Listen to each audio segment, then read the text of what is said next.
Dahil nga nalalapit na ang graduation mga mi, ayan, for the sukat na ang A above na ito. Ayoko din kasi na kung kailan malapit na ay saka ako mangangarag na maghanap ng susuotin. Kaya buti na lang talaga nakita ko tong ternohan na to mga mi. Sobrang nabetaan ko tong ternohan na to mga mi. So ang height ko nga pala mga mi is 5'2". Tapos yung size naman nito mga mi is XL mga mi. Kung gusto nyo mga mi, mag-add size na lang kayo mga mi kung gusto nyo maluwag-luwag sa inyo. Pero para sa akin mga mi, okay na rin to sa akin.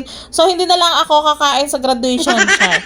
Huwag nyo na nga lang pansinin yung panloob ko dyan mga mi, kasi wala kasi akong brang nude mga mi, tsaka yung panloob na cycling na nude. So nag-order pa ako dyan mga mi ng nude kasi yun nga yung papanloob ko kasi masyado siyang manipis mga mi, kaya kailangan meron kayong panloob dyan. Hindi pa pwede wala kayong panloob mga mi, ay talaga naman babakat sigit dahil siya. Magmumukha ka nga mamahalin na babae mga mi kasi nga white na white yung suot mo, char. Parang mas ako pa nga yung na-excite kaysa sa anak ko, char.